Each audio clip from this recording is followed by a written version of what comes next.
해법을 찾는 토론 이슈앤 직설 시작하겠습니다. 방역 조치 강화 발표 하루 만에 정부가 소상공인과 자영업자에 대한 지원책을 내놨습니다. 이번 지원 방안에는 방역 지원금 100만 원을 비롯해서 총 4조 3천억 원의 재정이 투입되는데요. 이렇게 수조 원의 지원금이 풀리지만 정작 이 지원금을 받는 소상공인과 자영업자들의 반응은 냉랭합니다. 매번 반복되고 있는 코로나 지원금 논란, 이번에야말로 정말 마지막이 됐으면 좋겠습니다. 관련 얘기 지금부터 나눠보겠습니다.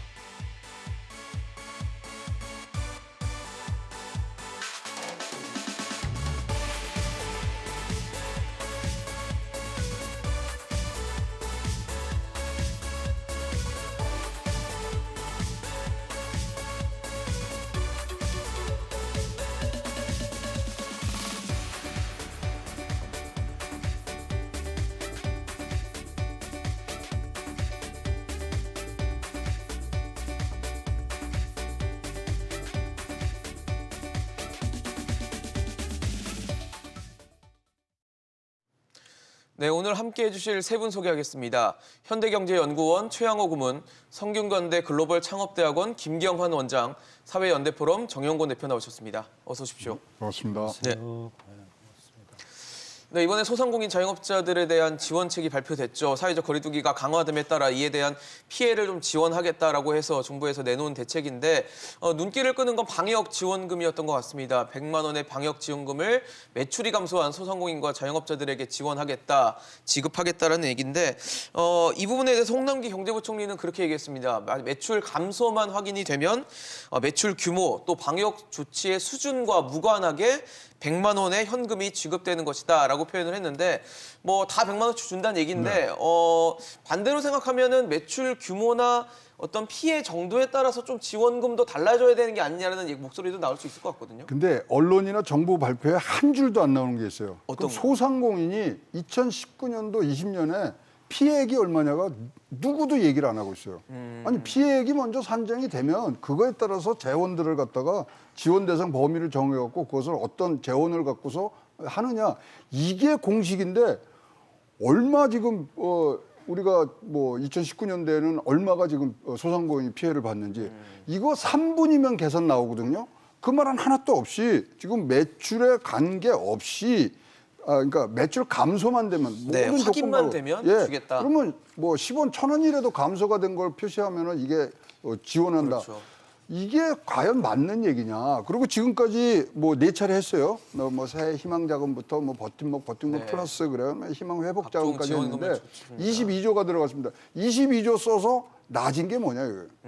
그런 것들을 첩첩히 쌓아놓은 상태에서야지 시기적으로도 이제 연말 1월 달 얘기하면 이거는 국민들이 의심을 가질 수밖에 없는 거죠. 이거 선거용 아니냐 등등 굉장히 이 논란이 대상이 되고 다른 거 말고도 이게 논란이 대상이 되는 가장 큰 부분은요. 오늘 22일 지금 소상공인 비대위가 광화문에서 대규모 집회를 하는 이유는 뭐냐 이거죠. 이렇게 준다 그러는데 그렇다면 이 소위 말하는 원칙과 기준이 없이 이것들이 그냥 선심성으로 나가는 거 아니냐. 물론 이재명 여권 후보에서 이 쥐꼬리만 하다는 그런 표현도 나올 정도는 도대체 이게 어떠한 장단에 지금 맞춰서 정부에서 해야 되는지 정말로 이건 그냥 우리 예산을 지금 608조라는 거대 예산 슈퍼 예산이 지금 나왔습니다만 거기에 포함이 돼야 되는가 하는지 많은 의문이 꼬리에 꼬리를 무는 그러한 지금 발표가 돼 있어서 과연 이것이 진짜 소상공인한테 얼만큼 지원이 될 도움이 될 것인가 굉장히 큰 의문표가 붙습니다. 네, 그러니까 지원을 하는 과정에 있어서도 왜 이런 지원이 되는 건지 어떤 근거에 있어서 얼마나 규모를 한정을 해서 하고 있는 것인지에 대해서는 사실 나오지 않고 있고 일단 매출 감소만 확인만 되면 일단 주겠다라는 거니까 이 부분에 대해서는 매출이 크게 준 데는 아무래도 좀 불만이 더 커질 수도 있을 것 같고 그럴 개연성이 좀 있어 보이거든요. 네. 그러니까 이제 이번 발표가 이번에 이제 발표한 게 5번째예요. 5번째인데 어쨌든 눈길 기는 거가 이 여러 가지가 좀 이번에는 좀 있긴 있습니다. 예를 들어 지금 이제 앵커께서 말씀하신 일괄적으로 100만 원씩 지원하는 거는 매출이 단돈 1원이라도 감소하는 게 보이면 이제 주겠다는 얘기고. 그다음에 이제 이 규모를 좀 확대했죠. 지금까지는 이제 대상이 아니었었던 임용자라든지 이런 분들도 이제 대상이 된 거죠. 네, 손실보상 대상을 그리고 이제 확대했습니다. 방역 물품도 또 이제 10만 원을 지원해 준다는 얘기인데 사실 이제 앞에 우리 그 말씀하신 대로 네. 어떠한 그 이 기준점에 대해서는 좀 제시가 좀 돼야 될 것 같은데 물론 이제 2019년도에 이 매출 손실에 대해서 나름대로 제가 좀 자료 조사해 보니까 이 산식 공식이 있더라고요. 네네. 그래서 그걸 보면 나름대로 합리적인 것 같은데 그거에 대해서 이제 많은 이 소상공인들이 또 모르니까 해서 그런 얘기도 있는 것 같고 또 이 국토연구원 자료에 의하면은 코로나 이후 경영 비용 부담에서 제일 큰 부분이 임차료입니다. 임차료가 69.9%래요. 거기에다가 또 뭐 인건비 있죠. 근데 임차료 자체가 서울은 165만 원, 엄청나게 비싸죠. 네. 경기가 145만 원. 이렇게 해서 평균적으로 이렇게 보면은 그래도 서울 경기 이렇게 좀 더 훨씬 더 이 그 임차료의 부담이 큰데 네. 그래서 이렇게 좀 어떤 규모라든지 뭐 이런 격차들이 좀 있을 것 같은데 그런 거에 대한 이제 반응을 좀 감안을 해야 될 텐데 물론 이제 이 내년 1월에 올해 이제 1, 4분기에 손실 보상에 대해서는 다시 이제 뭐 재정을 좀 감안해 가지고 준다는 건 있습니다만은 어쨌든 그 이전 그 네 차례의 지원 그 사례 이런 것들 데이터를 좀 잘 분석해 가지고 차등적인 지원을 좀 해야 되지 않을까 뭐 이렇게 생각을 하고 있습니다. 네. 저희가 참 코로나19 상황이 거의 2년 가까이 돼가는 이 시점에서도 이 논의를 하고 있다는 게 좀 너무 좀 안타깝다는 생각이 들어요. 네. 어떻게 보세요? 그래서 작년 1월 20일 코로나 첫 확진자가 나오고 이제 네. 지금 12월이니까 거의 이제 2년이 거의 다 된 2년이 다 상황이고 돼갑니다. 전문가들이 계속해서 이야기했던 가장 중요한 것이 소비를 살리는 가장 중요한 것이 방역이다. 그렇게 이야기했죠. 그래서 이 방역과 관련한 부분에서 제대로 정부가 역할을 해야 된다는 것이 첫 번째였고 두 번째 이제 소상공인과 관련해서의 지원을 제대로 해야 된다. 이렇게 이제 이야기를 했습니다. 그 정부가 계속 자랑처럼 이야기했던 이제 K 방역이라는 것이 예. 사실은 이 국민들의 개인 방역 그리고 이제 이 의료진들의 헌신 그리고 이 자영업자들의 오롯한 희생으로 이루어진 게 K 방역이었습니다. 근데 사실은 지난 7월 추경하는 과정에서도 홍남기 경제부총리는 자영업자 지원과 관련해서 뭐 제대로 할 생각이 별로 없었어요. 실제로. 그래서 뭐 손실보상과 관련해서 4, 4분기 예산을 갖다 1조 개우 잡아놨고 내년 제1, 4분기에서는 사실은 4천억 정도밖에 안 잡았었습니다. 그러다가 문제가 되고 그러면서 좀 늘리고 또 추가 세수가 발생하니까 조금 더 주고 이런 방식으로 진행했단 말입니다. 근데 정부의 일관된 기조는 넓고 두텁게라고 이야기했습니다. 그런데 우리 소상공인 자영업자분들은 정부가 제대로 지원하느냐와 관련해서 의문을 가지고 있습니다. 네. 아주 엄밀하게 보면은 자영업 하시는 분들한테 돌아가는 돈은 18조 정도 되거든요. 넓게 뭐 소비 쿠폰까지 포함하면 한 24조 정도 이렇게 하는데 네. 예를 들어서 저희가 2차 지원할 때는 280만 정도 됐고 3차 때 385만 명 정도의 자영업한테 지원을 했는데 그거 나누면 한 450만 원 정도밖에 안 됩니다. 네. 그래서 평균적으로 겨우 700만 원 정도 받은 상황이고요. 특히 우리나라의 자영업 규모가 OECD에서 최상위급이고 전체 취업자 중에서 24.4%, 25%에 가까운 4명 중에 1명이 소상공인 자영업자인데도 불구하고 정부 예산은 OECD에서 제일 꼴찌입니다. GDP 대비 4.5%인데 미국이 25.4%를 갖다 지원을 했고 OECD 평균이 17% 정도 되는데도 불구하고 정부의 지원은 쥐꼬리만 했습니다. 그럼에도 불구하고 국가를 믿고 따라왔는데 네. 위드 코로나 하면 이제 나아지겠구나 해가지고 자영업자들이 12월을 좀 그래도 한번 경기를 한번 살리기 위해서 사람도 새로 뽑고 재료도 새로 구입했습니다. 근데 갑자기 대통령께서도 위드 코로나 안 돌아간다 했는데 갑자기 확진자가 8,000명 넘어가니까 돌아간 이 상황에서 과연 저 100만 원을 가지고 어떻게 어디에 쓰라고 저 돈을 주는 것인지 저거 일괄해가지고 320만 명한테 지급하고 나면은 국민들의 분노가 가라앉고 자영업자들이 살아날 거라고 판단한다면 정말 오산이라고 판단합니다. 네. 규모에 사실- 맞춰서 지급해야 네. 됩니다. 그러니까요. 사실 이 100만 원이라는 금액도 청와대에서 얘기한 내용에 따르면 문재인 대통령이 지시를 해서 기존의 70만 원이 100만 원으로 상향이 됐다, 증액이 됐다라고 얘기를 했다는 얘기는 초기에는 70만 원이었다는 얘기였을 거예요. 그래서 방역지원금이 과연 70만 원이 많이 나왔다면 정말 더 큰 공분을 사지 않았을까라는 생각이 들고 과연 100만 원이라는 돈이 과연 방역을 강화하는 데 얼마나 큰 도움이 될 수 있을까 소상공인들의 아픔을 어루만져 줄 수 있을까에 대해서는 참 많이 부족할 것 같다는 생각이 듭니다. 그러니까요. 100만 원을 받았어요. 그럼 예. 한 달치 이제 보상액으로 100만 원을 받았다면 그걸 30일로 나오면 하루에 33,000원이에요. 그렇네요. 알바 4시간입니다. 이거 갖고 뭘 하라 그러면 미국 같은 경우에 지금 PPP라고 네. 급여 보조 프로그램을 보면 만약에 이것을 이제 대출을 해주는데 인건비나 고정비로 쓰면 탕감을 해줘요. 아, 고정비는 탕감을 해줘요. 네, 지금 10배를 뭐 하는 거에 이런 현금성 지원들이 사실은 금융 지원으로 나갔지만 그걸 탕감해 주는 부분들이 있었거든요. 그럼 진짜로 효과적으로 딱딱 가야 되는데 계속 말씀을 드린다면은 자, 미국에서 이렇게 할 때는 자기네들이 이 소상공인들이 얼마만큼 피해를 입느냐를 놓고서 정한 거다 이거죠. 아니 뭐 이거 지금 2019년대 소상공인이 얼마 피해봤습니까? 아무도 답 못합니다.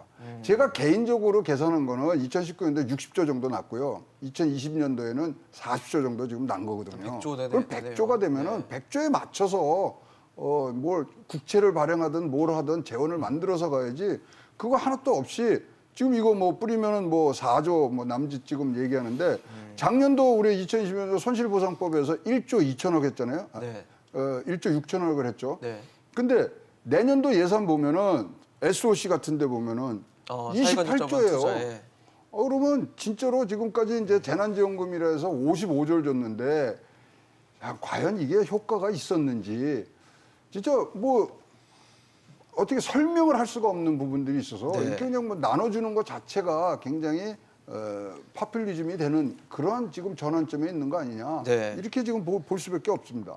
그러니까요. 지금 저희가 뭐 최 고문님 말씀 주신 SOC 예산, 그러니까 사회 간접 자본, 뭐 저희 이제 흔히 말하는 뭐 토목공사 이런 데 들어가는 이제 비용인 인프라 구축에 들어가는 비용인데 지금 보시면은 코로나 이전 시기가 2019년, 18년 이럴 때 보면은 한 20조 원이 안 되는 금액들이 들어가다가 코로나 시기에 들어와서 굉장히 폭증했다라는 거를 저희가 숫자로 좀 보여지다 보니까 뭐 인프라 구축이 필요하고 SOC 예산이 굉장히 중요한 예산임은 맞지만 이 우선순위라는 걸 측정을 했을 때 소상공인들에 대한 지원은 정말 쥐꼬리만큼밖에 되지 않고 그리고 이분들은 계속 지금 어려운 시기를 겪고 있는데 이렇게 예산 구성에 대해서 이렇게까지 늘리는 게 맞는 것이냐에 대해서도 비판의 목소리가 나올 만한 여지가 충분히 있거든요.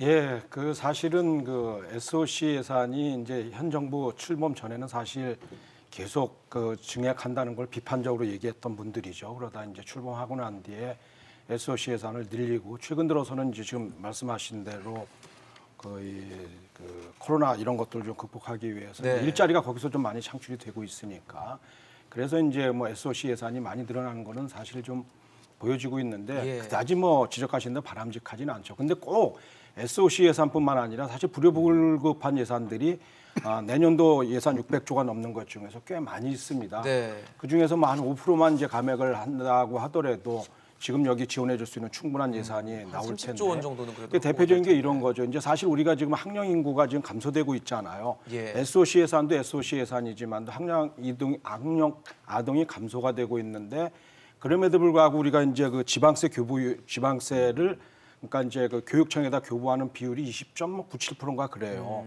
그러니까 예산이 늘어가는데 그러니까 그 비율에 맞추다 보니까 예산 금액이 같이 커지는 거네요. 커진 거죠.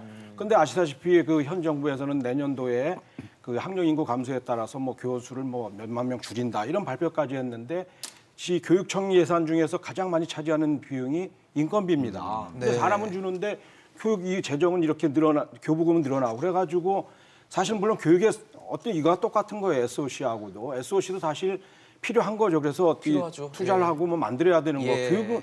교육은 더더군다나 그런 당위성은 있겠죠. 네. 그러나 그 객관적으로 이렇게 봤을 때 야 이게 뭐 줄여놓는다고 했는데 사람은 줄인다고 했는데 사람은 지금 인건비가 가장 많이 차지하는데 이거는 그대로 가 오히려 늘려 뭐 이런 것들. 그래서 이 그 내년도 예산 중에서 뭐 조금 있으면 이제 아마 추경 얘기도 나올 거예요. 추경 얘기도 추경 당연히 얘기까지도. 나오죠. 지금 예. 계산해 보니까 지금 이 돈 가지고서는 당연히 뭐 그 소상공인뿐만 아니라 잘 미스매치되는 그 지원 금액이거든요. 그래서 아마 추경도 나올 텐데 그러기 전에 지금 내년도 편성한 예산에 대해서도 다시 한번 물론 이제 대선 국면이라는 얘기가 있기 때문에 네. 쉽지는 않을 건데 예. 그런 걸 한번 좀 판단을 해봤었으면 좋겠습니다. 사실 저희가 말씀드리는 뭐 SOC 예산, 그다음에 교육 예산이 중요하지 않다라는 말씀을 드리는 건 절대 아닙니다. 다 중요하고 필요한 데 쓰이는 예산을 편성을 했지만 예산이 들어가는 시급성이나 그다음에 중요도, 그다음 우선순위라는 게 존재하다면 우선순위 맞춰서 먼저 좀 지급을 하는 좀 현명한 방법이 좀 있었을 텐데 지금 예산안 편성된 지도 확정된 지도 얼마 안 지났거든요. 근데 다시 한번 이런 얘기를 하게 되는 현실이 좀 안타깝다는 생각이 들고 왜 자영업자들이 100만 원이란 돈을 주겠다, 그다음에 손실보상 어느 정도 해주겠다라고 하는데 왜 자영업자들 소상공인들이 불만을 나타내고 이게 왜 부족하다고 하는지에 대해서 좀 생각을 해볼 필요가 있다는 생각이 들거든요. 왜 그러는지. 그러니까 이제 예산이라는 것이 사실은 이제 뭐 슈퍼 예산으로 또다시 이제 607.7조 정도 이렇게 통과되었습니다. 그런데 예산이라는 607조나 되는 돈이 과연 제대로 쓰여 있는가 관련해서 국민이 체감으로 느끼는 부분은 별로 없습니다, 사실은. 그 예산 자체도 제가 봐서는 뭐 내장 지방이나 체지방이 많이 끼어 있는 거죠. 다이어트에 한참 좀 많이 해야 해야 될 되니까요. 그런 네. 예산인데도 불구하고 특히 이제 예산의 가장 중요한 것 중에 하나가 무엇보다도 이제 어느 쪽에다 초점을 맞을 것인지, 그다음에 언제 지급할 것인지, 네. 얼마나 효율적인지, 민주적인지 이런 절차들이 있는데도 불구하고 지금 가장 제일 중요한 것이 무엇입니까? 지금 코로나19를 극복하는 것이 가장 제일 중요한 것이고 그 코로나19의 극복의 핵심이 방역 쪽하고 그다음에 바로 소상공인 자영업자 지원하는 부분 아닙니까? 근데 그 예산들은 그러니까 홍남기 부총리가 2조 2천억 겨우 내년치로 손실보상 잡아놨다가 이제 이번에 또 1조 추가해가지고 3조 2천억 이렇게 가는 이런 구조인데 네. 지금 확진자가 8천 명이 넘어서고 있고 위중증자가 1,000명이 넘어서고 치명률이 1.61로 해가지고 평균이 1.2 정도 되는데 우리는 상당히 높은 그 위중증자를 보유하고 있는 이런 상황이거든요. 그래서 당장 돌아가기 현실적으로 쉽지 않은 이런 구조인데도 불구하고 여전히 추경은 어렵다는 이런 이야기들 하고 앉아 있습니다. 국민이 살아야지 예산이 있는 것이고 국민이 살아야지 국가가 존재할 수 있는데 과연 위로가 되느냐. 대통령께서 70만 원, 100만 원 올려줬다 해가지고 국민 지금 기쁘게 생각하는 사람 별로 없습니다. 그것이 현실적으로 정부가 할 수 있는 다인가와 관련해서 절대 신뢰하지 않거든요. 정말 국민이 어렵다면 대통령 힘들게 청와대에서 자영업자 관련 자료 보다가 입술 터졌다는 이야기 저도 뉴스 봐서 가슴 아팠지만 정말 그렇게 생각하시다면 자료를 보고 계실 것이 아니고 대통령께서 말씀하셨잖아요. 강화문 광장에 가서 퇴근 시간에 막걸리 마시고 호프집에 가서 맥주 한 잔 마시고 싶다고 하셨는데 지금 그 호프집, 막걸리집 주점들이 문 닫게 생겼잖아요. 네. 나와보셔야죠. 청와대에서 조금만 걸어 내려오셔가지고 종로통으로 해가지고 강화문으로 해가지고 한 바퀴만 도시면 자영업자들이 얼마나 어려운지 피부로 느낄 거 아닙니까? 그런 정책들을 제출해야죠. 자료 없는 자영업자들도 어렵습니다. 예를 들어서 노점상 같은 경우에는 자료가 없어서 돈 지원 받을 수도 없어요. 데이터가 이런 없죠. 부분들은 행정이 해결할 수가 없고 대통령이나 정치인들이 정치력으로 거기도 다 찾아서 챙겨서 줘라. 세계 각국에서 OECD 국가들이 다 지원하는 과정에서 허위나 이런 것들이 있어요. 그런데 딱 노티스합니다. 허위나 사기일 경우에는 고발 조치할 수 있다. 노티스 해놓고 다 풀어요. 그렇게 해서 주고 뒤에 확인해서 되돌려 받을 것은 받을 수 있도록 이렇게 해야 되지. 이건 국민이 사는 데 초점을 맞춰야 되는데 안 주는 데 초점을 맞춰가지고 행정력을 갖다가 낭비하고 소비하고 그게 힘을 쏟고 있지 않습니까? 그러니까요. 불 났으면 일단 물 뿌리고 그다음에 뭘 정리를 하든지 해야 되는데 일단 물을 지금 뿌려야 될지 말지를 고민하고 있다 보니까 불은 계속 번지고 있거든요. 그리고 어디다 뿌려야 될지도 지금 몰라요. 그러니까요. 왜 그러냐면 아주 치명적 지금 이 하자가 있는데 네. 매출 하락을 이제 판단해야 되잖아요. 기준 시점이 안 났습니다. 이거 논의 중이라 그랬거든요. 네. 이게 뭐예요? 그러면 뭐 논의해서 거기 그러면 하루 차이로 빠지는 분들도 있을 텐데. 그렇죠. 뭐 언제부터 언제까지 얼마나 줄었는지를 보겠다라는 게 있어야 될 텐데. 그래서 이 진짜로 김부겸 총리는 빠짐없이 충분하게 지원하느냐, 뭐 여기에는 뭐 진짜로 할 말이 없습니다. 할 말이 없고 정부는 이제 분명히 이제 과거 매출 데이터 국세청에서 가는 그런 걸로 이제 매출 감소 여부를 할 텐데. 네. 자 그러면은 진짜로 뭐 10원 주는 데랑 10억 주는 데랑 똑같이 100만 원 나가는 거거든요. 그러니까요. 그래서 이런 부분들이 과연 진짜로 맞느냐? 그러면 외국은 어떻게 하느냐? 네. 미국 같은 경우에는 직원 인건비 대비 2.5배를 줍니다. 일단 고용을 유지해서 이 고비를 넘겨라 이렇게 되는 거거든요. 인건비 대비 2.5배를 줘요. 예, 그리고 특히 이제 영국 같은 데는 3개월치를 선지급합니다. 먼저 주는군요. 예, 먼저 줘서 자 이거 갖고 하여튼 버텨내십시오. 이 정도 돼야지 100만 원 뚝 주고 이제 또 뭐 어떤 정치적 일정에 따라서 또 뭐 2월 달에 또 100만 원 주고 이러실 거예요.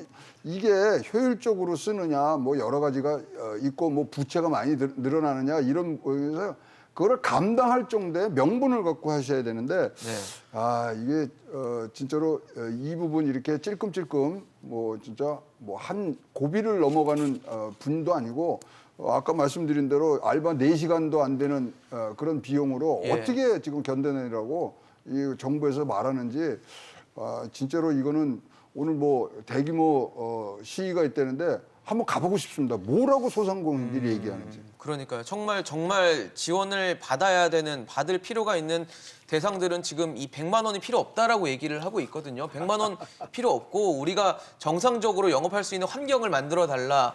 그런 것들이 필요하다라고 주장을 하고 있다면 이게 왜 이런 주장을 하고 있는지 그 부분에 대해서 좀 생각을 해볼 필요가 있고 그리고 만약에 부족하다면 좀 더 충분한 어떤 지원이 어떻게 하면 이루어질 수 있을지에 대해서 좀 납득할 수 있는 제안들이 좀 필요한 것 같은데 그냥 무턱대고 100만 원 주겠다. 그다음에 이번에 대상 넓혔다. 이렇게 얘기하면 과연 소상공인 자영업자들이 좋아할까요? 지금 현재 보이는 반응으로 봤을 때는 글쎄요. 좋아하지 않는 것 같습니다.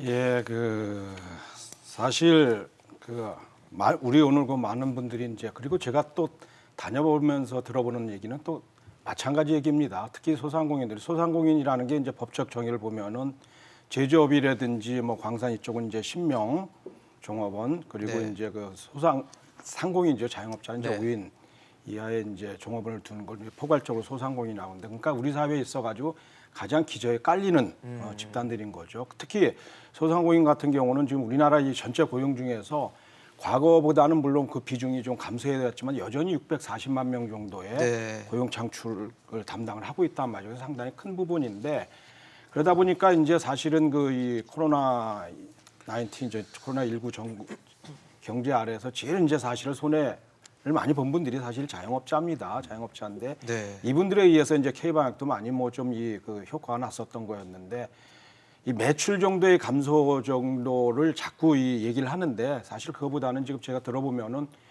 그러지 말고 좀 우리가 영업할 수 있는 환경을 더 만들어 달라는 거거든요. 그래서 아마 이제 22일 날 시위도 아마 그걸 위주로 이제 지금 나가는 것 같은데 다만 이제 저희가 이제 우리나라 같은 경우가 안 하는 건 사실은 안 하죠. 근데 조금 미흡하기는 한데 그래도 전체 이제 재정규에 맞춰 가지고는 나름대로 하려고 하는 노력은 좀 보여집니다. 예를 들어 이제 손실 보상률을 지금 올려달라는 건데 손실 보상률이 지금 80%거든요. 80%인데 정부에서 제시하는 손실 보상률 80%는 이런 개념인 거거든요. 코로나 19로 인해 가지고 매출 감소에 대해서는 이 두 가지로 볼 수 있다는 거죠. 코로나 19에 의해서 한 거 그다음에 코로나 19에서 전체 경기가 지금 하락해서 나오는 비율이 있습니다. 그렇죠. 그게 이제 20%라는데 지금 은하계도 우리 이제 최고모님이 개인적으로 지금 체크를 해보셨대잖아요. 2019년도 매출이 60조 감소 그리고 2020년도가 40조 그러니까 100조잖아요. 그 감소 비율을 보면 20조 감소했지 않습니까? 딱 그 비율이 나오는 거예요. 그래서 이제 정부도 그런 얘기를 하는 건데 사실 지금까지는 그렇게 해가지고서는 나름대로 이제 용인을 좀 해줬습니다만은 사실 더 이상 이제 이분들이 버티기는 좀 힘들 거거든요. 이게 더 이제 버틸 수도 없는 거고 그러니까 사실 손실보상률을 좀 이번 같은 경우는 기준이 어떻게 됐든 간에 거의 100% 정도 이렇게 지급하는 그런 것들이 좀 나와줘야 되지 않을까 그런 생각도 들고 있습니다. 그렇죠. 사실 말씀을 주신 것처럼 지금 자영업자 소상공인들은 이 손실액 대비 보상액 비율로 따지는 80% 선을 100%까지 줘야 된다. 이게 정부 정책으로 방역에 동참하는 것으로 우리가 영업을 못했으니까 이 부분에 대한 보상을 해달라고 하는데 참 매번 나오는 얘기지만 보상 자체는 되게 부족하고요. 이번에 또 정부가 강조했던 게 손실보상 대상을 확대했다라는 얘기인데 저희가 그냥 되게 당연한 계산일 수 있을 것 같은데 예산은 정해져 있는데 대상을 넓히면 한 곳 한 곳에 돌아가는 지원금은 줄어들 것 같다는 생각이 들거든요. 그렇습니다. 이제 손실보상 대상으로는 기존에 이제 영업 금지, 영업 제한 이렇게 해가지고 이제 한 90만 정도 했었거든요. 그런데 이번에 이제 방역 지원금은 아예 임의용까지 10여만 명까지 포함시켜가지고 320만으로 되어 있기 때문에 범위를 넓혔다고 이렇게 이야기해야 되는데 어느 정도 수준이 할 것인지 좀 더 확인을 해봐야 될 것 같고요. 그다음에 이제 손실배상 규모를 어떻게 할 것인가 이 부분과 관련해서 이제 뭐 국가별로 규모에 따라서 80% 정도 지급하는 사례들도 있고 한데 우리나라 같은 경우에 이제 기준으로 보면 이제 매출의 감소분 예를 들어서 하루에 50만 원 매출이 감소했다. 그러면 영업이익률이 평소에 얼마였냐면 10%다. 그러면 거기 10%. 그다음에 임대료하고 인건비가 얼마였냐? 합치면 그것도 한 10% 정도 된다. 그러면 두 개 계산하면은 20%니까 50만 원 곱하기 20% 하면 그러면 이제 10만 원. 10만 원이네요. 거기서 이제 80%니까 8%니까 8만 원 지급하는 거죠, 하루에. 8만 원 정도 이렇게 지급하는데 이것저것 대단히 따져가지고 깎고 있고 자료 부족성도 있고 이렇기 때문에 사실은 폭도 되게 좁고 금액도 대단히 낮은 수준이에요. 거기다 이제 하한선은 10만 원까지 10만 원으로 했어요. 그래서 네. 다들 이게 도대체 말이 되는 이야기냐. 그래서 이제 이번에 50만 원 올리기로 했는데 뭐 아마 이재명 지사나 민주당 쪽에서 강하게 요구해서 이제 50만 원으로 상향하는 걸로 이렇게 하한금을 예, 하한선을 갖다가 이제 네. 위로 올리는 것으로 이렇게 했는데 앞서 미국 사례 이야기했듯이 미국의 이제 페이책 프로텍션 프로그램이라 해가지고 급여 보호 프로그램을 했는데 우리나라 돈으로 500인 이하 사업장에 우리나라 돈으로 120억까지 대출을 4차례에 걸쳐서 해줬어요. 그래가지고 8주 내에 임대료나 인건비로 준 것들은 다 탕감해 주는 거예요. 안 갚아도 되는 돈으로 그렇게 했습니다. 또 한편으로 미국 같은데 임대료도 3차례에 걸쳐서 지원을 했습니다. 네. 또 가계지원금도 3차례에 걸쳐서 우리 돈으로 한 120만 원 정도까지 해가지고 3차례에 걸쳐서 쭉 지원을 했습니다. 중소기업 소상공인 또 별도의 지원금을 갖다가 지원했습니다. 그래서 미국은 효율적이진 않았지만 효과적으로 퍼부었거든요. 코로나19가 터지고 나서 독일 정부가 첫 번째로 밝힌 게 뭐냐면은 이 코로나 사태는 독일 정부의 책임이다. 정부가 책임질 정부의 것이다. 책임이다. 그렇기 때문에 우리가 다 해결하겠다. 근데 이제 독일이나 유럽 같은 데는 사회적 안전망이 잘 돼 있기 때문에 그렇게 많이 돈이 들어가지 않더라도 실업급여를 조금 더 보태준다든지 아동수당을 더 지원한다든지 이런 방식으로 해가지고 충분히 커버가 돼서 안정적으로 가고 있는 구조입니다. 그런데 우리는 사회적 안전망도 안 돼 있어요. 재정 비교적 괜찮은 상태입니다. 그럼 우리는 결국 미국식 방식으로 가는 수밖에 없는 구조인데 거기서 정부가 계속 멈칫거리면서 자영업자들은 계속 쪼그라들고 있는 이런 구조로 가고 있거든요. 그래서 이번에라도 뭐 내년에 저는 봐서는 이제 내년에 뭐 대선이 있고 나면은 정부 네. 예산 크게 손볼 수밖에 없는 것이기 때문에 좀 크게 넓게 해서 자영업 하시는 분들 제대로 살아날 수 있도록 그래서 규모라든지 업종이라든지 제한 순위에 맞춰서 해야 됩니다. 이 100만 원씩도 받고 나면 사실은 이미용업도 포함시켰지만 이미용업은 크게 피해는 없었거든요. 그런데 야 이미용업은 크게 피해도 없는데 100만 원 받았는데 옆에 규모가 큰 헬스클럽에 헬스장에 우리는 돈을 갖다가 수억을 틀어가지고 해가지고 했는데 이리 손실했는데 똑같이 100만 원을 줘? 이거는 문제 안 될 것 같습니까? 문제 이미 예고되고 있습니다. 그러니까요. 매출 감소나 규모는 전혀 고민하지 않고 100만 원을 주겠다라고 한 지점들 그리고 손실보상의 영역을 또 대상을 확대하겠다라는 부분들이 나왔지만 여전히 소상공인과 자영업자들의 불만은 여전한데 이게 일단은 손실을 보상하겠다라는 건데 제가 보상을 찾아보니까 국가나 단체가 적법한 행위에 의해서 국민이나 주민에 가한 재산상 손실을 갚아주기 위해 제공하는 것이다라는 게 보상의 의미예요. 그럼 과연 재산상 손실을 갚아주고 있는지에 대한 고민이 들고 정부가 한계가 있다, 부족하다라는 점은 항상 재원을 얘기하거든요. 그렇죠. 돈이 없다. 그럼 이제 재원 마련에 대해서는 지금 지금 이렇게 숙보 예산을 했지만 예. 지금 뭐 잉크도 안 말랐다는 얘기들이 나오고 있습니다만 지출 구조 조정 해야죠. 그래서 사실 뭐 지급 동기나 지출 삭감하면요. 네.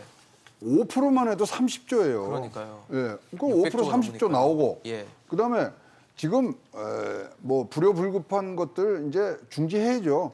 사실 최근에 우리 앵커도 방송하시면서 네. 최근 2달 내지 3달 동안에 뉴딜이라는 말, 한국판 뉴딜이라는 말 한 번이라도 방송 중에 꺼내 보신 적 있어요? 최근에는 없었던 것 같습니다. 그렇죠. 네. 그러면 뉴딜 이거 좀 뒤로 미뤄야 되는데 여기에만 지금 사실 내년도 예산 30조 있거든요. 예.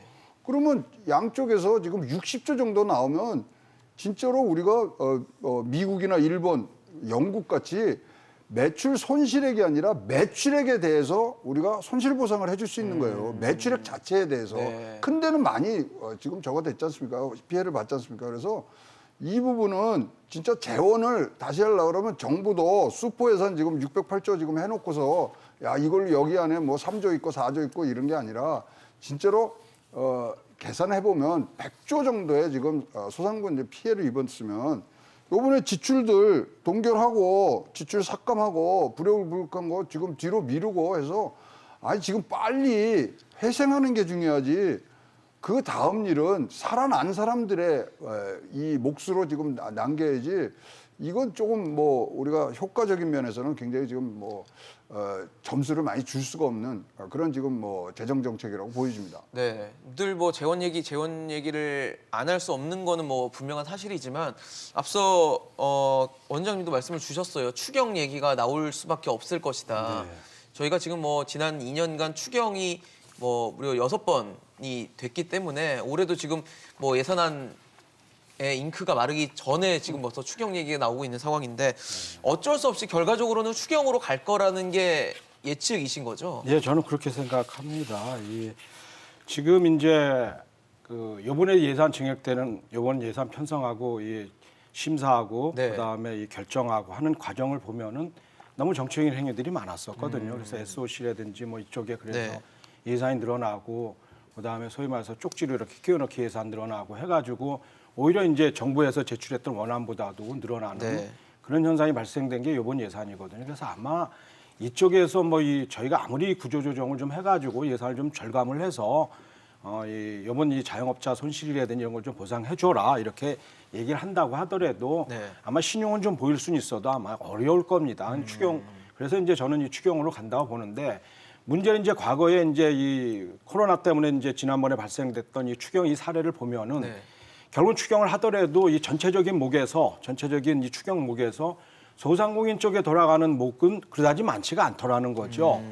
그 다른 쪽에 이제 가는 네. 코로나19로 영향을 받은 다른 쪽에 이제 예산으로 가는 경우들이 아니면 지금 금융 지원을 대출해주거나 이런 식이 많더라고요. 예, 돈을 그렇죠. 직접 그러니까 지원하는 지금 제가 이제 그 소상공인한테 들어본 얘기 중에 하나도 그건 거거든요.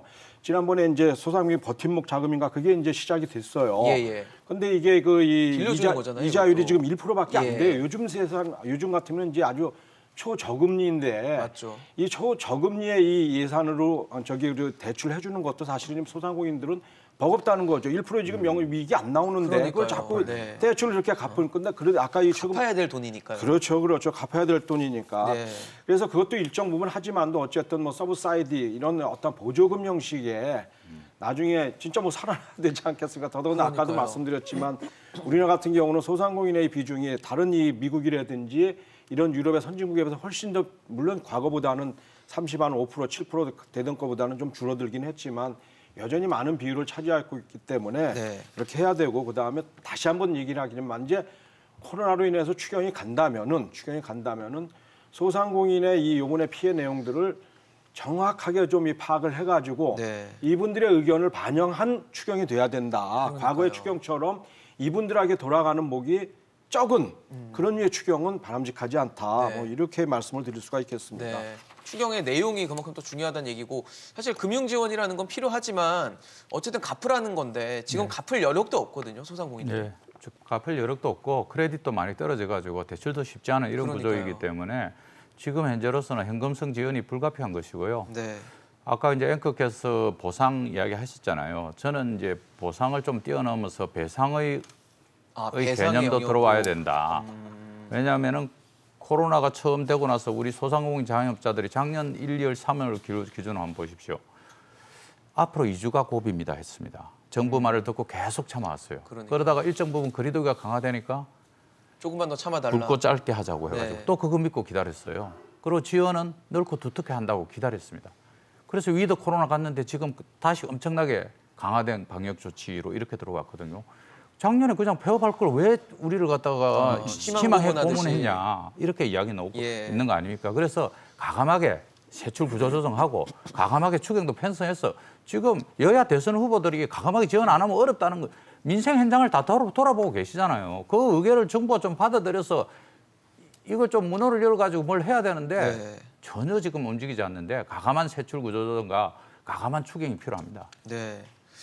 그러니까요. 참 이 소상공인들이 왜 이런 얘기를 하는지에 대해서 다시 한번 목소리를 좀 기울여줬으면 좋겠다라는 생각이 드는데 여전히 그러니까 지금 선거철이지 않습니까? 네. 그러다 보니까 뭐 여권이든 야권이든 해서 정치권에서는 뭐 50조, 100조 이런 손실보상, 자영업자 지원 얘기가 나오는데 일단 정부는 계속 선을 분명하게 긋고 있습니다. 이 정도의 규모의 재원이 없기 때문에 해줄 수 있기가 좀 힘들다. 이런 게 지금 정부의 스탠스거든요. 아까 말씀드린 대로 지급 동결하고 지출 구조 조정해야죠. 그다음 불효불급한 거 지금 깎으면 아까 말씀드린 60조 나옵니다. 그럼 네. 그걸로 가는 거고 그리고 양 후보뿐만 아니라 이 다른 후보들도 분명히 말씀을 해주세요. 국민들한테 이렇게 돈 쓰면 증세해야 된다는 얘기를 하셔야죠. 국민들에게 솔직하게 해야지. 이거 다 해놓고 이제 증세 가면은 어떡합니까? 그런 전체적인 것들을 국민들이 감내할 수 있는 부분인가를 분명히 얘기를 해주셔야지. 네. 뭐 이제 이러면 이제 국채 발행한다. 국채 발행은 다 빚이잖아요. 그렇죠. 그러니까 아까 말씀드린 607조. 자, 607조도 많습니다. 왜냐하면 이 정부가 출범할 때 400조였어요. 그게 지금 200조가 넘어갔고 지금 608조, 7조 얘기를 하고 있는 거기 네. 때문에 그러면 분명히 다시 한번 이거는 뭐 우리 국민들도 지금 마른 수건 쥐어짜고 있는데 정부도 5%만 해도 지금 30조가 나와서 우리 소상공인한테 갈 수 있고 필요한데 지금 지급이 될 수 있는 부분들을 왜 간과하시고 이거 여야 간에 지금 한 건데 지출 조정 어렵다. 아니 그러려고 홍남기 부총리 지금 거기서 자리 잡고서 지금 진두지휘하시는 거 아닙니까? 국가가 먼저입니다. 네, 그렇습니다. 참 정부가 늘 얘기하는 게 있죠. 가용 재원을 총동원하겠다. 소상공인들이 최대한 보상을 하도록 노력하겠다라는 얘기인데 참 총동원, 그다음에 최대 이런 표현들이 와닿지 않는 것 같아요. 예. 예, 그러니까 이제 지금 하여간 공교롭게도 이제 내년에 또 이제 정치 시즌이 와가지고 네. 여러모로 그런 것들이 영향을 끼치는 것 같은데, 자 50조, 100조 손실보상 이런 얘기 나오고 있죠. 나오고 있는데 사실 우리나라 이 경제 규모에 봐서 불가능한 건 아닙니다. 다만 이제 이게 우리의 그 예산 범위 내에서 가능하냐 이건데. 지금 이제 많은 분들이 지적하는 607조 예산도 지금 규모가 큰데 네. 이거보다 더 늘어나게 되면 결국은 증세를 하든지 빚을 아니면은 내든지. 국채를 발행하든지 이 빚을 둘 중에 내든지. 하나거든요. 예. 증세를 해가지고 돈을 더 많이 걷든지 아니면 미래 세대한테 그 부담을 줘가지고 네.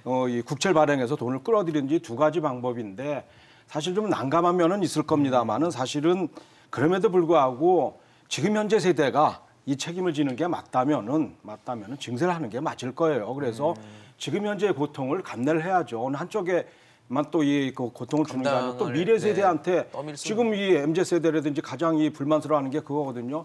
미래의 이 불확실한 상황에 이 모든 손실을 왜 우리가 다 져야 되느냐 이런 얘기들이 많은데 국채 발행을 할 수는 없을 겁니다. 국채 발행을 또 하면 안 되고 왜냐하면은 우리가 잠재 성장률이 지금 2035년에 1% 밑으로 떨어져요. 저성장 잠재 성장이 1% 밑으로 떨어진다는 거는 이런 디플레이터 이런 거 작용하게 되면은 거의 성장을 안 하게 없다. 된다는 거거든요. 거기다 지금 생산 가능 인구는 2019년 정점을 찍고 지금 계속 줄고 내려가고 있고요. 있는 상황에서 미래 빚을 자꾸 끌어들일 수는 없다. 그러면은 이제 지금 현재 몇 번 말씀드린 지금 예산을 좀 구조 조정하고 그리고도 안 된다면은 국민들한테 솔직히 얘기해가지고 증세를 저부터라도 좀 더 내고 이렇게 해가지고 예산을 편성해서 이분들에게 좀 혜택이 좀 많이 갈 수 있도록 그렇게 해야 되겠죠.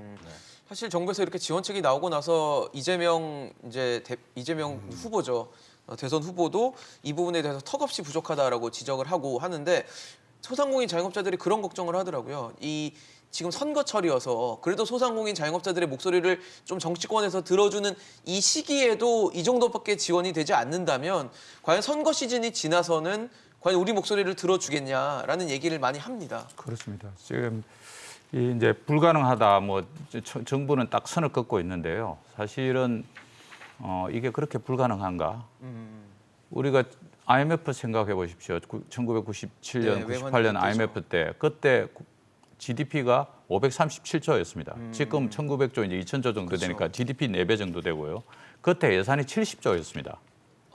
그런데 지금 예산이 697조지 않습니까? 네. 그러니까 9배 정도 늘었고요. 네. 그 당시에 기업 어렵다고 기업 구조조정하는데 금융권에 지원한 돈이 168조입니다. 168조. 그 당시에 기업 구조조정하고 은행들 살린다고 들어간 돈이 168조인데 네. 지금 GDP 소상공인. 기준으로 4배, 예산 기준으로 9배나 늘어났는데 100조 돈 투입하는 거. 그 당시에 168조 투입해가지고 아직도 50조, 51조 못 받고 있습니다. 아직도 횟수가 덜 돼 있는 그렇죠. 이런 구조인데 예. 지금 그걸 하지 못한다고요? 70조가 예산이었는데 그 기업 당시 지원에 70 168조가 들어갔다는 그럼요. 거는 2배가 넘게 들어간 그렇습니다. 거네요. 2년치 예산이 들어간 건데. 그럼요. IMF 생각해 보십시오. 기업 구조조정한다고 금융권 전부 뭐 모든 은행들 살린다 돈 다 투입한 게 168조고 그렇죠. 공적 그 중에서 자금들이. 지금 51조 아직 횟수 못하고 70% 겨우 횟수한 상황이거든요. 그런데 지금 그걸 못한다고 저런 정도의 생각을 가지고 어떻게 국민을 갖다가 보호하고 국가의 미래를 갖다 이야기할 수 있습니까? 그러니까요. 만약에 정영건 대표님 말씀대로라면 사실 지금 600조 예산이니까 한 1,200조는 넘게 들어가야 그래도 그럼요. 뭔가 회생이나 아니, 다시 미국이 한번 그런 방식으로 하는 거 아닙니까? 일으켜 세울 수 있는 다시 그렇잖아요. 재도약할 수 있는 기회도 좀 제공할 수 있지 않을까라는 생각이 들 정도로 그렇죠. 자영업자와 소상공인들의 피해가 지금 막대하고 현재 이 시점에도 자영업자와 소상공인들은 정부의 방역 조치로 인해서 힘들어하는 시간을 보내고 있습니다. 아니 이게 우리나라 GDP 2배 된다고 우리나라가 망하는 거 아니거든요. 그 돈 다 어디 있습니까? 우리 소상공인한테 쓰는 거거든요. 그렇다면 그게 진짜로 마중물이 되고 밑에 파운데이션을 만들어서 크는 거기 때문에 진짜로 예산을 많이 쓴다고 다 좋은 건 아니지만 예. 적절하게 잘 그렇죠. 많이 쓰는 것이 진짜로 우리 이 위기를 벗어나서 네. 진짜 또 지금 산업적인 변곡점에 와 있는 상황에서 디지털 트랜스포메이션 하던 모든 지금 돈이 들어갈 때가 한두 군데가 있기 때문에 조금 더 과감하게 네. 하셔야 되는데 지금 이재명 후보와 또 청와대 간의 어떤 정책적인 논쟁 그리고 양 후보 간의 또 논쟁 이런 것들이 정치의 계절이 왔기 때문에 어쩔 수는 없습니다만 기본적으로 정확하게 구조조정 이만큼 하고 이거는 국채 이만큼 발행하고 증세는 이렇게 해야 됩니다. 그리고 같이 갑시다. 이것이 지도자의 그런 자질을 보여주는 네. 아주 정확한 잣대라고 저는 보여집니다. 사실 지금까지 몇 차례에 걸쳐서 손실보상 자영업자 지원들을 했지만 한 번씩을 보면 굉장히 좀 찔끔찔끔했다라는 인상을 좀 지울 수가 없어서 조금씩 하다 보니까 결과적으로 모아봤을 때는 아까 20조 원이 넘는다고 하지만 이 20조 원만큼의 효용 그다음에 어떤 당위성에 대해서는 많은 분들이 체감적으로 느끼질 못하고 있거든요. 사실 이제 오늘 제가 이에 오면서 많은 생각을 했는데 예.